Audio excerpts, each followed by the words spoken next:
Israeli वज़ीर दिफा का जो स्टेटमेंट है वो ये है कि अमेरिका की इजाज़त मिलते ही खामनेई के पूरे ख़ानदान को हम ख़त्म कर देंगे। आयतुल्लाह खामनेई किस हालत में है इस वक्त? आयतुल्लाह अली खामनेई तो शहीद हो गए हैं, जो मुज्तबा खामनेई है वो किस हालत में है ये मैं आपको बताता हूँ आगे चलकर। लेकिन इसराइल ने एक बार फिर ईरान को संगीन नताइज भुगतने की धमकी देते हुए अपनी अमेरिका के साथ दोस्ती का भी इजहार किया है। उन्होंने कहा जी कि अमेरिका ने अगर हमें कहा, ये वज़ीर दिफा है इसराइल का, उसने कहा कि ईरान के खिलाफ दोबारा जंग शुरू करने के लिए मुकम्मल तौर पर तैयार हो चुके हैं, सिर्फ अमेरिका के ग्रीन सिग्नल का इंतजार है। ईरान को तारीकी और पत्थर के दौर में हम धकेल देंगे और आयतुल्लाह मुज्तबा खामनेई के पूरे ख़ानदान को इस मरतबा ख़त्म कर देंगे। हालांकि पहले ही ये ख़ानदान आधा कत्ल हो चुका है। ज़्यादातर लोग इस ख़ानदान के जो मुज्तबा खामनेई से जुड़े हैं वो शहीद हो चुके हैं। बाकी जो लोग बचे उनमें मुज्तबा खामनेई है, उनकी अपनी सूरत हाल क्या है इस पर मुख्तलिफ मीडिया रिपोर्ट्स आती रहती हैं। जो एक रिपोर्ट मुज्तबा खामनेई की सेहत के हवाले से आई, ये ईरान में से जो रिपोर्ट आई है वो ये बताती है, ईरानी ओहदेदार को कोट किया गया है कि सुप्रीम लीडर शदीद ज़ख्मी है मगर होश में है। कासिदों के ज़रिए से वो पैगाम रसानी भी उनकी जारी है। ये ईरानी मीडिया को या ईरानी ओहदेदार को कोट किया गया है और अमरीकी इदारे में कोट किया गया है। अमरीकी अखबार न्यूयॉर्क टाइम ने दावा किया है कि ईरानी सुप्रीम लीडर ज़हनी तौर पे पूरी तरह मुतहर्रिक है और मजबूत है और बाखबर है, लेकिन मुल्क के अहम फैसले अमनन पासदारान इनकलाब के आला कमांडरों के एक ग्रुप के ज़रिए किए जा रहे हैं। हाँ, ये है कि वो अपनी पैगामात जो है वो पहुँचाते रहते हैं। वो एक बड़ी महफूज जगह पे मौजूद है। जो फ़िज़ाई हमला किया गया था उसमें वो शदीद ज़ख्मी हो गए थे और अभी तक वो तिब्बी टीम की निगरानी में है। ईरान के सीनियर ओहदेदार ने बताया कि सुप्रीम लीडर मुज्तबा खामनेई शदीद ज़ख्मी है मगर होश में है। उन तक पैगामात हाथ से लिख कर जा रहे हैं और वापस वहीं से तहरीरी तौर पे उनके जवाबात भी आ रहे हैं। ईरानी सीनियर ओहदेदार ने कहा कि इसराइली या अमरीकी निगरानी से बचने के लिए आला हुकाम सुप्रीम लीडर मुज्तबा खामनेई के करीब नहीं जा रहे और पैगाम रसानी के लिए गैर रवायती मगर महफूज तरीके इस्तेमाल किए जा रहे हैं। ये सदियों पुराना तरीका है कि हाथ से ख़त लिख कर भेज दो और वहीं से ख़त वापस आ जाए। अच्छा, अब उनकी सेहत के बारे में ये बताया जाता है कि उनके ऊपर जो अटैक हुआ उसमें उनकी एक टांग के 3 सर्जरीज उनकी हो चुकी है मुबैना तौर पे इसलिए कह रहा हूँ कि ये अमेरिकन मीडिया रिपोर्ट कर रहा है, ईरानी सोर्सेज से रिपोर्ट कर रहा है, तो इसलिए मैं आपको कह रहा हूँ मुबैना तौर पे कि 3 मरतबा उनकी टांग की सर्जरी हुई है और इस बात का खदशा है कि शायद उनको जो है वो नकली टांग लगानी पड़े। लेकिन बार बार उनकी सर्जरी की जा रही है। उनका हाथ जो शदीद ज़ख्मी था वो अब बेहतर हो चुका है इस रिपोर्ट के मुताबिक। उनके चेहरे पे जो ज़ख्म आए थे उनका भी इलाज जारी है और ये उम्मीद की जा रही है कि आयतुल्लाह मुज्तबा खामनेई को शायद जो है वो आने वाले वक्त में उन्हें कोई सर्जरी भी देनी पड़े, प्लास्टिक सर्जरी वगैरह कोई ऐसा काम करना पड़े। बहरहाल उनका अपना एक स्टेटमेंट भी आया है, मुज्तबा खामनेई का एक स्टेटमेंट जारी भी किया गया है और वो जो स्टेटमेंट है वो क्या कह रहा है, हम वतनों के दरमियान पैदा होने वाले गैर मामूली इत्तेहाद की बदौलत दुश्मन की सफ़ों में दरार पड़ गई है। इस नेमत के अमली शुक्राने के साथ ये हमांगी मजीद अजीम और फौलादी बन गई है और दुश्मन मजीद बदहाल और कमज़ोर होंगे। दुश्मन की मीडिया कार्रवाइयाँ लोगों के जहनों और नफ्सियात को निशाना बनाकर कौमी इत्तेहाद और सलामती को नुकसान पहुँचाने का इरादा रखती हैं।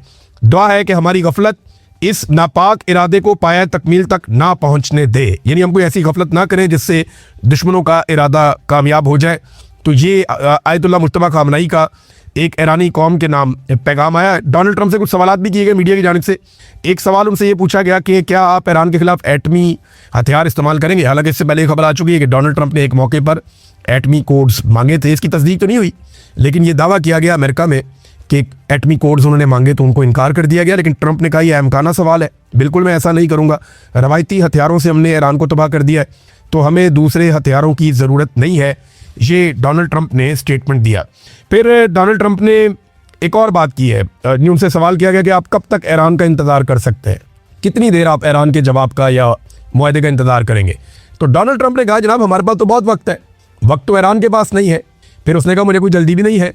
फिर डोनाल्ड ट्रंप ने कहा जी कि वियतनाम की लड़ाई 18 साल चलती रही है, इराक की लड़ाई का उन्होंने हवाला दिया, उन्होंने बहुत सारी और लड़ाइयों का हवाला दिया। कोई लड़ाई 7 साल चली, कोई 14 साल चली, कोई 18 साल चली, तो अभी तो 6 हफ्ते हुए हैं और मुझे कोई जल्दी नहीं है। और क्योंकि देखिए सहाफ़ी बार बार ये इसलिए पूछते हैं कि यूरोप के ऊपर प्रेशर बढ़ रहा है, एशिया के ऊपर प्रेशर बढ़ रहा है, अफ्रीका के ऊपर प्रेशर बढ़ रहा है। बहुत सारे ममालिक हैं जिनकी इकॉनमी जुड़ी हुई है इस रीजन के साथ, आपने हुर्मुज़ के साथ, वो सारे ममालिक मुतासर हो रहे हैं और ट्रंप साहब अपने हथियार वहाँ पे पहुँचा रहे हैं और ईरान भी अपने हथियारों की तैयारी कर रहा है। अब वहाँ से रिपोर्टें आती हैं ईरान में से और अमेरिकन मीडिया भी रिपोर्टें देता है कि ईरान के आधे से ज़्यादा हथियार अभी महफूज हैं और वो उन्हें चला सकता है। दूसरी जानिब अमेरिका के अंदर एक नई बहस शुरू हो गई। ये वॉल स्ट्रीट जर्नल ने खबर दी है। खबर ये कहती है कि ट्रंप की इंतजामिया बड़ी तेजी से इस बात का तखमीना लगा रही है, जो व्हाइट हाउस है वो इस बात का तखमीना लगा रहा है बड़ी तेजी से कि अगर चीन ने इस वक्त ताइवान पे कब्जे की कोशिश की या चाइना इस वक्त ताइवान पे कब्जा करता है तो अमेरिका क्या मुकम्मल तौर पे ताइवान का दिफा कर पाएगा? क्योंकि रिपोर्ट्स के मुताबिक अमेरिका अपने जो टॉम हाक मिसाइल्स हैं उनमें से 1000 से ज़्यादा इस्तेमाल कर चुका है। 1500 से 2000 के बीच में एयर डिफेंस मिसाइल भी अमेरिका अपने फायर कर चुका है और इनकी बहाली में सालों लग सकते हैं। अमेरिका ने अभी दिफाई कंपनियों के साथ मुआहदा किया है जिसमें 4 से 5 साल में उन्हें बड़े पैमाने पर यानी 4300 मिसाइल मजीद बनाकर दिए जाएंगे, जिनमें क्रूज मिसाइल भी हैं, दीगर मिसाइल भी हैं। अमेरिका के लिए एक प्रॉब्लम यह है कि अगर दुनिया में अब कोई नया फड्डा हो जाता है या कोई और ऐसी जंग छिड़ जाती है जिसमें अमेरिका को जाना पड़ जाए तो अमेरिका के पास हथियारों का जखीरा कितना ज़्यादा है। ये 6-7 हफ्तों में अमेरिका ने इतने हथियार चला दिए ईरान के खिलाफ, इतना बारूद फूंक दिया है कि अब उनके पास आधी कैपेसिटी बाकी है। ये अमेरिकन मीडिया की और अमेरिकन इदारों की रिपोर्टें हैं। अब इस कैपेसिटी के साथ अगर वो दोबारा ईरान से लड़ते हैं तो लाजमी बात है कि ये जखीरा मजीद कम हो जाएगा और इसकी भरवाई में सालों लग जाएंगे। तो फिर चाइना या रशिया कोई और एडवेंचर करते हैं तो अमेरिका उस एडवेंचर से कैसे निपटेगा, ये एक अजीब सूरत हाल है अमेरिका के लिए। प्रोपेगेंडा वॉर नादरीन साथ साथ जारी है और कालीबाफ का इस्तीफा छाप दिया गया। इसहाक डार साहब को फौरी तौर पे इस मामले को देखते हुए या तो इनको आग करें, अपने आप से अलग करें, ऐलान ला ताल्लुकी करें इस खानदान के साथ, या फिर इसहाक डार साहब जो है वो फिर रिज़ाइन करें। और जो इस बच्चे का मामू है, जो इसहाक डार का बेटा है, उसको भी पंजाब के अंदर मिनिस्टर लगाया हुआ है। तो इस खानदान की तो जब भी नवाज शरीफ आता है हमेशा मौजें ही लगी रहती हैं। तो CDD का भी इम्तिहान है। ये तो कोई ना मेडिकल करवाते हैं, ना DNA करवाते हैं, ना कोई और चीज़ करवाते हैं, टक करके बंदा पार कर देते हैं। लेकिन यहाँ पे क्योंकि अमीरज़ादे पकड़े गए हैं तो अभी तक कुछ हमें दिखाई नहीं दे रहा। दूसरी नाज़रीन बड़ी खबर ये है कि पाकिस्तान तहरीक-ए-इंसाफ ने बिलाखिर फैसला कर लिया कि वो आज़ाद कश्मीर के इलेक्शन का बाइकआउट करने जा रहे हैं। अब ज़रा ये फैसला उन्होंने जो किया उसकी वजूहात उन्होंने बताई, वो मैं आपको बता देता हूँ। उन्होंने कहा जी आज़ाद जम्मू और कश्मीर के अवाम के साथ हम खड़े, मौजूदा हालात में इंतखाबी अमल का हिस्सा नहीं बनेंगे और आज़ाद जम्मू और कश्मीर के अवाम की उमंगों, हक़ खुद इरादियत और जमहूरी हकूक़ के साथ गैर मुतज़लज़ल यकजहती का इजहार करते हुए मौजूदा हालात में इंतखाबात में हिस्सा ना लेने का फ़ैसला करती है हमारी जमात। ये कोई सियासी हिकमत अमली नहीं है बल्कि कश्मीरी अवाम के साथ इजहार यकजहती और उसूली मौक़िफ़ है। आज़ाद कश्मीर इस वक्त शदीद बहरान से गुजर रहा है। हज़ारों शहरी रावला कोट समेत मुख्तलिफ इलाकों में अपने जायज़ मुतालबात के हक़ में धरना दिए बैठे हैं। हुकूमती ताकत के इस्तेमाल के नतीजे में कई कीमती जानें ज़ाया हो चुकी हैं। पंजाब से आज़ाद कश्मीर को अशिया खुर्दोनोश जो खाने पीने की चीज़ें जा रही हैं उनकी तरसील मुकम्मल तौर पर बंद है, जिसके बायस अवाम शदीद मुश्किलात का शिकार है। ऐसे हालात में कश्मीरी अवाम को मज़ीद सियासी अदम इस्तेहकाम की तरफ धकेलने की बजाय उनके मसाइल का फौरी और मुनसिफाना हल निकाला जाना चाहिए। पाकिस्तान तहरीक-ए-इंसाफ समझती है कि मौजूदा इक़दामात आज़ाद जम्मू और कश्मीर की आइनी, जमहूरी और सियासी शनाख्त को मजरू कर रहे हैं और एक ऐसा माहौल पैदा किया जा रहा है जो आज़ाद कश्मीर और मकबूजा जम्मू और कश्मीर के दरमियान मौजूद बुनियादी फ़र्क को मिटाने का बाइस बन रहा है। ये तर्ज अमल पाकिस्तान की तारीखी कश्मीर पॉलिसी के लिए भी नुकसानदेह है। जब कश्मीरी अवाम खुद एहतजाज पर हों, इनकी नुमाइंदा आवाज़ों को दबाया जा रहा हो, सियासी कारकुनों के खिलाफ कार्रवाइयाँ हो रही हों, क़यादत को गिरफ्तार किया जा रहा हो, मीडिया पर कदगने हों और इजहार राय की आज़ादी महदूद कर दी गई हो, तो ऐसे माहौल में इंतखाबी अमल अपनी साख और मानियत खो देता है। यानी कोई मानी नहीं है इस इलेक्शन को करवाने में। पाकिस्तान तहरीक-ए-इंसाफ कश्मीरी अवाम की आवाज़ को नज़रअंदाज करके इक़्तिदार की सियासत नहीं करेगी। हमारी अव्वलीन तरजीह कश्मीरी अवाम के बुनियादी हकूक़ और उनके जमहूरी मुतालबात और इंसाफ पर मबनी सियासी अमल की हमायत है। बहरहाल हम इंतखाबात नहीं अवाम के साथ खड़े होंगे। ये पाकिस्तान तहरीक-ए-इंसाफ ने एक लंबा चौड़ा और भी स्टेटमेंट है, बड़ा डिटेल के अंदर उन्होंने बताया। देखिए, जो तहरीक-ए-इंसाफ का फैसला है उसको एक तबका बहुत ज़्यादा सराहा है, वो कह रहे हैं जी बिल्कुल बहुत अच्छा किया है, और एक तबका कह रहा है कि जी ऐसा नहीं करना चाहिए था।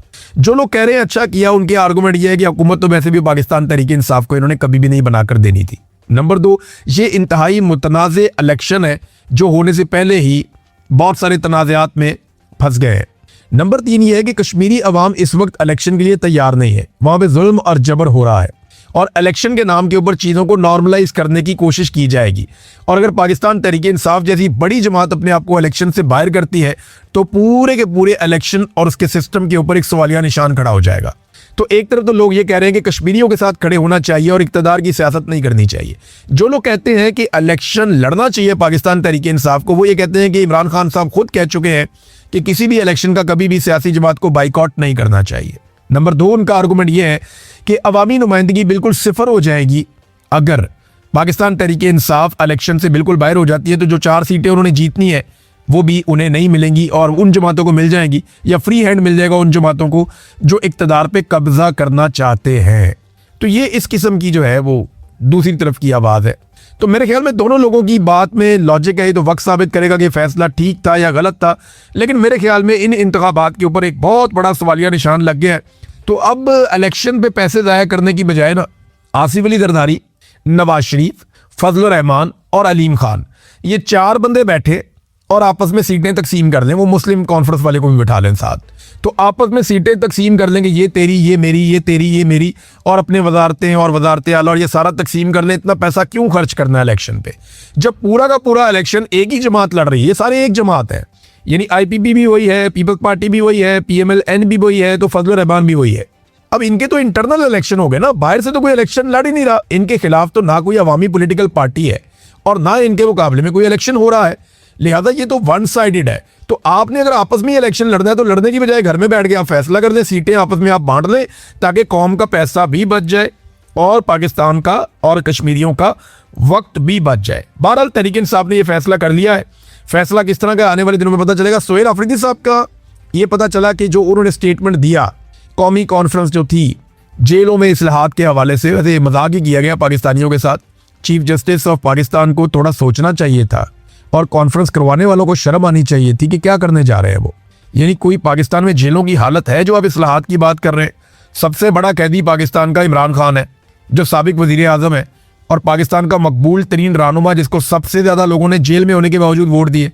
8 महीने से आपने उसकी मुलाकात बंद की हुई है, उसकी आँख आपने ज़ाया कर दिया, इलाज आप उसको सही तरह करवा नहीं रहे, हर चीज़ पे आपने शिद्दत से पाबंदी लगाई हुई है। हर हफ्ते वहाँ पे एहतजाज होता है और आप कह रहे हैं जी अब जेलों के अंदर इस्लाहात लेकर आते हैं। सवाल ही पैदा नहीं होता, इनको इस्लाहात नहीं कहते। उधर जो झूठी कहानियाँ सुनाई हैं सबने अपनी अपनी, मेरे साथ ये हो गया, मरियम नवाज ने कहा जी मेरे साथ वो हो गया, जो झूठ बोल बोल के ये जब बोलती है झूठ बोलती है। मरियम नवाज का ट्रैक रिकॉर्ड है, मैंने अपनी जिंदगी में किसी खातून को इतना झूठ बोलता हुआ नहीं देखा जितना मैंने मरियम नवाज को बोलते हुए देखा, और इस कॉन्फिडेंस के साथ मैंने कभी किसी खातून को झूठ बोलते हुए नहीं।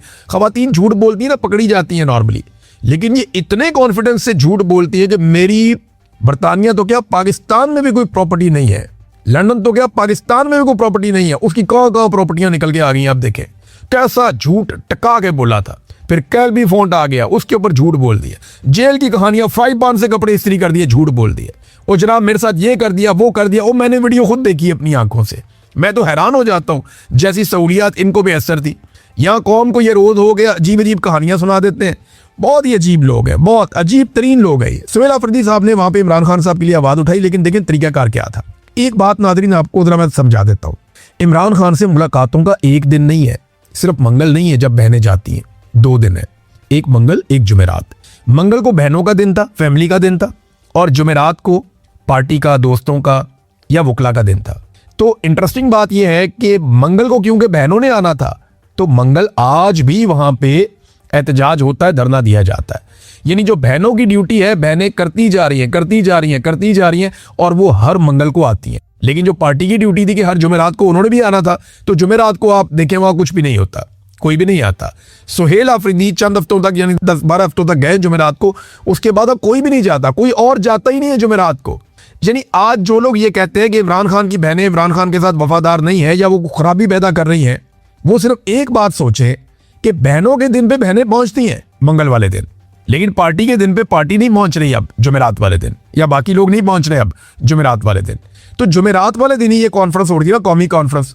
तो सोहेल अफरीदी साहब को करना पता क्या चाहिए था, उन्हें सबसे पहले जाना चाहिए था अडियाला जेल, सुबह 11 बजे 12 बजे, 2 घंटे कम से कम उनको जेल के बाहर खड़े होना चाहिए था, और वहां से उनको वापस जाना चाहिए था कौमी कॉन्फ्रेंस में, और वहां खड़े होकर उन्हें कहना चाहिए था जी मैं एक सूबे का वजीर आला हूं, मेरी पार्टी का सरबराह और साबिक वजीर आजम और हमारा लीडर इस वक्त जेल के अंदर बंद है, और मैं ये अदालत का ऑर्डर लेकर गया था। इस ऑर्डर में लिखा है कि मुलाकात करवाई जाए मेरी, तो चीफ जस्टिस साहब, मैं आपको बताने आया हूं कि मैं वहां 2 घंटे आज भी खड़ा होकर आया हूं और लगभग 2 दर्जन मरतबा मैं पहले भी जा चुका हूं, 20 एक मरतबा तो मैं गया हूं वहां पे। लेकिन इसके बावजूद मेरी इमरान खान साहब से मुलाकात